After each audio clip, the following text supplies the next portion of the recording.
et tegelikult on üliraske nagu leida Eestis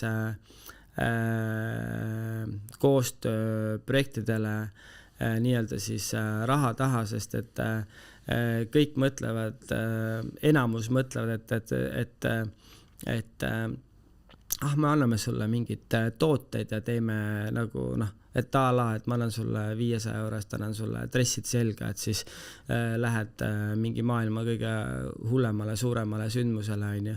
Ja siis samal ajal on mul Prantsusmaal mingi top 1 bränd, kes tahab mind ambassadoriks, on ju. Et lihtsalt need tegemised nagu Eesti mõistes on nagu minu jaoks nagu üliveider, et inimesed kulutavad läbi agentuuride reklaamirahasid niimoodi, et silmest must on, ja siis tahavad omale saada nagu sisu ja häid nagu lugusid ja maine kujundamist ja nii edasi, ja siis nad ei ole valmis nagu plekki nagu alla panema, et nendest asjadest ma nagu vahel ei saa aru, et kui me räägime spordist, et siis miks see sinu hinnangul, kas asi on selles, et me oleme kuidagi, kas see on nagu Eestiga seotud? Et mulle tundub, et vist nagu mingit sugust üksikisiku sponsorlust, see on nagu kuidagi nii võõras mõte või? Jah, sest et ütleme nii, et klubid ja meil on ju olemas nii-öelda uue kooli lähenemine ja meil on olemas vanakooli lähenemine. Vanakooli lähenemine on see, et on jalkaklubi või korvpalliklubi või võrkpalliklubi ja siis sõbrad tuttavad kuskilt, kas mingisugusest suurtest ettevõtetest on valinud mingid teemad või keegi ikka on kuidagi olnud seotud või mida iganes, on ju. Siis täna nagu uue kooli turundus on ju hoopis teine. Ja uue kooli turundus on ikkagi seotud face'iga, nii-öelda selle näoga. Ja siis iga kord ei ole see nägugi oluline, et vahest võib olla mitte tuntud nägu seotud mingi väga erilise projektiga, ehk siis tahetakse järjest hullemaid ja hullemaid asju selleks, et inimesi kõnetada. Ja minu puhul võib olla, kui ma ennast nagu mingisuguseks influenceriks ei pea, pigem nagu minu küsimus on nagu see, et kui on nagu siis koostööpartnerluses on nagu bränd, et kas ma suudan seda brändi nagu päriselt ka nagu müüa ja sellele nagu lisandväärtust nagu luua. Et kui ma seda ei suuda nagu teha, ma ju tean väga hästi ettevõtjana, kuidas need rahad turunduses ju käivad, et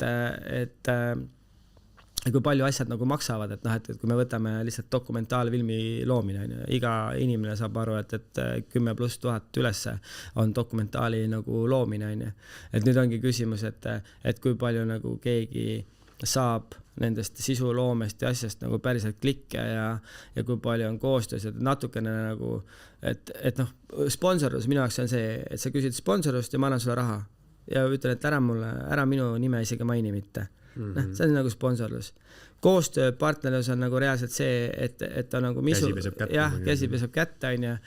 Aga mingid, ma ei tea, ma võin tuua nagu hea näite, et kui iDeal pakkus mulle ultra käekella, ütles, et mine tee oma eventi, ma ütlen, või seda võistlust, me oleme selle käekella, mis väga armas, aga selle käekella ma võin ju ise osta, kui mul seda käekella päriselt nagu vaja on.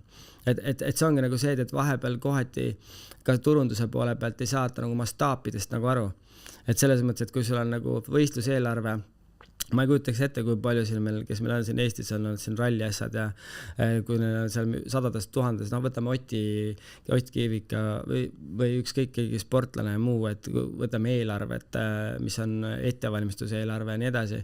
Ja siis keegi pakub sulle mingit käekella, et see on nagu väga armas, et sa käekella pakud, aga üldjuhul iga normaalne inimene võib selle käekella ise omal osta. Kas siis need, ma ei tea, ütleme see uue kooli mingi teema, et siin on iga inimene põhimõtteliselt see influencer on ja on kindlasti väga palju inimesi, kes on nõus selle käekella eest, ma ei tea, kas tegema siis mingit sisu, postitama asju, et kas need on nagu ära solkinud selle turul? Ma arvan, et see on kindlasti üks osa, sellepärast, et kuna see sihtgrupp on suhteliselt noored, nad ei tea, kui palju asjad maksavad, palju asjadel on nagu päriselt nagu väärtus, müüakse suhteliselt odavalt ennast nagu ettevõtetele maha ja tegelikult võtame ühe jumala hea näite, et sa toodad riilsi nii keskmiselt riisi pikkus võib-olla 15 mis iganes sekundit ja selle eest näiteks küsitakse 600 või 600 eurot on ju, aga see, kes riisi teeb, on disainer, idee autor, ise võib-olla modell ka. Et noh, et kujuta nüüd ette, et kui sa võtad ainult kaamera inimese, kes tuleb sul kaamera ja siis hakkab 300 eurost pluss ülesse poole, siis on tegelikult ju ainult kaamera. Kui palju see siis see inimene, kes seal kaamera ees on, kui palju tema siis raha üldse saab? Ma saad aru, mida ma mõtlen. Et tegelikult need suurused ja numbrid on paigast nagu ära, sellepärast, et agentuurid koorivad selle raha nagu ettevõttelt ära ja ostavad endale siis sisse neid sotsiaalnägusid või meediainimesi ja jätavad nendele nagu lihtsalt raha maksmata. Noh, selle nii-öelda suurema osa ikkagi võetakse ikkagi agentuurid võtavad vahelt ära. Aga noh, mul õnneks ei ole seda probleemi ei ole, et mina räägin kõiki oma asju ikkagi nagu ja ma tahangi nagu rääkida mitte nagu enda puhul seda, miks ma sellest nagu nii avalikult räägin, aga see, et mul läheb korda nagu sportlased, mul läheb korda nagu see, et Eestis on olemas nagu minust teistel aladel oluliselt ägedamaid, kuidas ma olen ikkagi süke, kuidas öeldakse, vana inimene, 42-aastane ja minu eesmärk ei ole olla järgmine Ironmani mingi ujuja või midagi, et ma lihtsalt teen neid lihtsalt sellepärast, et see olen mina, noh, et ma ei jäta seda tegemata, et kas mul on sponsorus või sponsor, ma jäta seda tegemata, et kui mul on eesmärk nagu võetud, siis ma teen selle nagu nii ära, lihtsalt kas ma saan selle täna või saan selle homme, ma teen selle ikka ära. Et pigem ma vaatan lihtsalt täna, kuidas see kogu see turg nagu töötab, see on kohati jabur, sellepärast, et meil on nagu väga palju häid inimesi, keda tegelikult tuleks toeta, just nimelt niimoodi, et suured ettevõtted, kes on teevad äri, peaksid just toetama nagu inimesi, kes nagu nendes oma sektorites nagu on. Ja üldjuhul on nagu see ka, et olgem ausad, et kui on ettevõttes kuskil on turundusjuht ja turundusjuhi palk on seal, ma ei tea, võib-olla saab 2500 kätte ja sul tuleb projekt lauale mingi 50 000 või 100 000 on ja noh, siis ütleme nii, et paneb iga turundusjuhi mõtlema, et kuidas nüüd sinna siuke raha läheb, eks ju, aga jah. Aga mis see nagu lahendus oleks, sest lahendus ei saa ju olla vaata see, et mingi ettevõte mõtleb, et lihtsalt hakkame nagu rohkem raha pumpama sinna sisse. No ütleme niimoodi, et mina olen täna loonud endale, mul on oma veebileht, ma olen kujundanud endale jooksuriided, mida ma põhimõtteliselt iga päev töötan ja turundan ja tegelen sellega, et saada need oma bränding kõik Eestist välja nagu müüa, et tekitada sisend nendele asjadele ise. Et selles mõttes, et tundub, et tuleb ise nagu toota midagi. Ja sellega sa siis nii-öelda toidad enda põhimõtteliselt ultramaratoni hobi?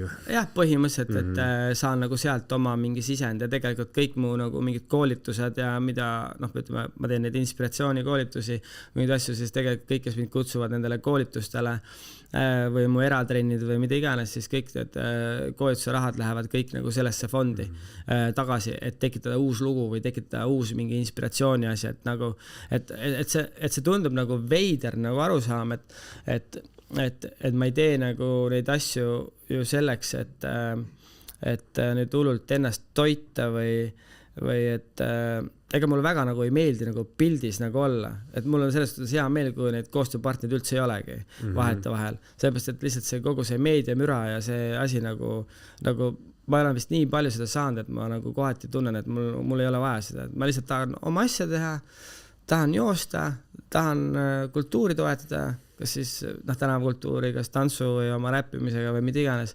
et ma arvan selle sära ja ilu nagu kunagi saanud ja oma doosi nagu kätte saanud ja tean, mis see tähendab nii heas kui halvas.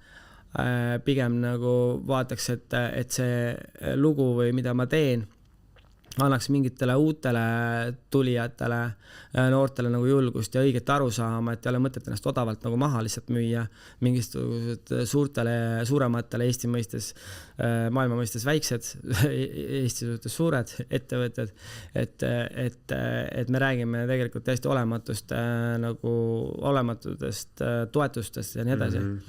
No ettevõtjana on ilmselt ka see, et see olukord on nagu niivõrd kirjuks läinud ja igasugune nii-öelda sponsoreerimine ja asi, et ettevõtjana ka ju, kui ma ju pakun kellelegi ühte käekella ja ta selle eest teeb seda, mida ma tahan, et ega ma ei hakka talle niisama nagu juurde pakkuma. Ei minul oli jube hea näide sellega, et kui Aidile omad pakkusid mulle käekella, aga mis sa ütlesid neile? Ei, mina ütlesin väga selgelt, ütlesin neile, et tegelikult see diil, mida ma küsisin, et oli nagu suurusest ikkagi väga olematu nagu koostöösumma. Ja ma ütlesin reaalselt, tein neile näite, et kui Karmin Eesti, kes on mul toetaja olnud kellaga, siis ma tean vähemalt, et minu kaudu neid kellast on läinud vähemalt 20 kella. Ja me räägime suurusjärgus mingi 20 000.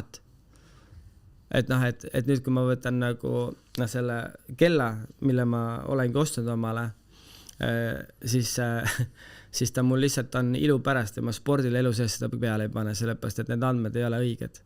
Aga teistpidi ma kasutan elustiili kellena teda, et on mul olemas, et kui ma kuskil ära kaon, siis mul on vähemalt GPS küljes. Et nagu olla asjades nagu aus. Et tegelikult ongi nagu see, et ma tean ju, mida ma olen võimeline tegema, et kui ma kellegiga nagu koostöötan, ja see on see sama jutt, mis ma ennem ütlesin, et ma ei saa teha koostööd kas toetuse või mis iganes toodetega, mis mulle ei sobi. Et ma ei lähe nagu mingisuguse ma ei tea, paki šokolaadi või mingi 2 ilbu pärast kuskile Instasse karjuma, et näe, vaadake, kui koostööpartner on, et see ei ole nagu diil. Et selles mõttes, aga mis sulle selle peale siis öeldi, et sorry, et meil on siin pakkuda kell ja kui see ei sobi, siis... Ei lihtsalt öeldi, et ei sobi ja ma selles mõttes, ma ei olegi pahane või midagi, et minu jaoks ongi lihtsalt nagu kohati nagu ma imestan, et eks ju, teistpidi kui neid küsida, siis kõikidel brändil on ju oma mingi nägemus või mingi asi, aga tegelikult nagu küsimus, aga miks sa nagu ühendust üldse võtad siis? Et ma teen ju suuri asju, sa tead, et ma teen suuri asju. Mul on isegi oma koduleht olemas, kus kodulehel on kõik ilusti isegi välja toodud, mida ma teen. Et ma olen ju ajalugu, ma olen selles mõttes omas asjas olen ikkagi legend olnud, et mida ma teinud olen. Et siis sa pöördud minu poole ja siis tahad, et ma teeksin lihtsalt mingit odavat asja. Ja sa tead veel seda, et mul on Eesti kõige suurem noorteorganisatsioon mul selja taga, kus on 3000 inimest. Et nüüd kujuta nüüd vaimuses ette, et ma võtan sinu tootebrändi, panen endale külge ja siis ta arvate, et tõesti need, kes mind on terve elu nagu jälginud, et need ei jälgi mind. Et ei ole ju see, et sa lähed mu Instagrami kontosse ja võtad minu konto, et mul on ju kontosid rohkem kui üks. Mul on kõikidest tuhandetes jälgijaid. Et see ongi nagu see arusaam, et kui sa lähed nagu sotsiaalmeedia levelile või mis iganes, et tegelikult on ju mul nii-öelda 10 000 aktiivset jälgijat on ju, lihtsalt on eraldi jaotatud laiali. Et ja siis on küsimus turu osas, et kas sa müüd õhku kuskil läbi sotsiaalmeedia või sul on päriselt klient on ju. Et eks neid asju saab alati mõõta, aga ütleme, see on see, ma arvan, et kuulajale ka nagu huvitav, et kõik need jooksu asjad, mis ma olen teinud või kõik projektid, need on tulnud mega raskelt. Need on mega raskelt, et isegi mäletan, et siis kui me tegime kõrbejooksu projekti, kus kõrbejooksul ma arendasin välja siis ka heategevuse nagu kampaania, et Siimusti lastekodu saaks tervisepargi, siis lõpuks tuli ikka niimoodi, et ise pidin juurde maksma. Et saad aru, et heategevusprojekt küll on ju, et kaasad nagu inimesi aitad on ju, aga sa oled juba töö ära teinud, kõik saanud mingid ehitusload ja nii edasi vallalt on ju ja siis mingid inimesed on veel toetanud ja siis lõpuks jääb nagu ikka raha puudu vaata.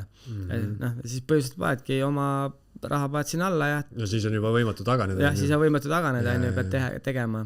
Et ma arvan, et siuke, et ma ei nurise üldse nagu selles mõttes, et mul on nagu on nii nagu on nagu. Aga jah, et see on huvitav lihtsalt, kuidas Eestis on, et ma olen nagu praegu saanud aru ühest asjast ja kallid kuulajad, nüüd kuulake väga tähelepanelikult. Mul läks 40 aastat aega saada aru, et Eesti on üks imelik koht. Saad aru, 40 aastat läks aega ja ma nüüd selgelt miks. Ja see oli selle peale, et mul naine ütles, et näed kuskil ei ole väga pildistada, et sa ei saa nagu sisu toota sellepärast, et kõik maja ääred on lihtsalt koledad, samblikud täis. Siis mõtlesin, et okei, fine. Nii, siis ma ei saanud kohe aru sellest. Ja siis ma söön nagu oma naise sõnu praegu. Ja mul on elukaaslane see moeblogija. Sellepärast ma olen väga kursis nagu sellega, mis nagu turul üldse nagu toimub ja kuidas töö käib ja kuidas tööd hinnatakse, nagu seda tööd, kui keegi on hea. ja siis oli niimoodi, et me läksime esimesele võistlusele. Mõtlesin, et huvitav, miks see on niimoodi, et kõik kaamerad lähevad minust mööda. Ma olen esimene eestlane, toon võistlusele. Eesti, jumala kiht koht, tegime Skype'i, nagu me oleme veel ägedaid asju teinud, aga keegi ei tea nagu. Lihtsalt nagu gloobuse peale vaatad niimoodi, et pöidla alla jääb Eesti, kui peaks näpu gloobusele panema. Et kui väike see on. Ja siis ma sain aru, et täitsa lõpne, et britid, prantslased, inglased, kogu aeg saavad kaamerad, neil isegi tehakse, hotellides tehakse suured peod. Nagu nobody. Nii, järgmine võistlus. Läksin Arktikasse. Esimesel, põhimõtteliselt ees otsas on ju. Jälle kaamerad jooksvad mööda. Jälle jooksvad kaamerad kanadakate juurde, brittide juurde, inglaste juurde. Täiesti pekkis, mis toimub? Keegi tule küsimegi, et kuule, kus sa pärit oled? Et sul läks päris hästi. Nii, jõudsin... Kelle kaamerad need olid äkki? Ei no, korraldajad, nagu see korraldajatiim on ju. Siis jõudsin Islandi võistlusel. 1,5 tundi. Ma olin 1,5 tundi liidrina kõikidest ees. Ma tegin seal siukest joke, et nagu ma nagu täiega kaifisin seda võistlust. Ma läks jumala hästi, suhtlesin inimestega kõik jubast. Jälle sama asi. Ja siis kirjutab mulle Prantsusmaalt, kirjutab mulle Ride Light ettevõtte, mis on nagu ultrajooksjate nagu top 1 bränd, ütleb, et me tahame sind ambassadoriks saada. Ma isegi ei ole talle vastanud täna veel. Sest on möödanud üle 6 aja. Ma lubasin seda teha, aga ma lihtsalt ei ole jõudnud tegelikult, ma vahepeal haige ja nii edasi. Ja siis ma nagu mõtlesin selle peale.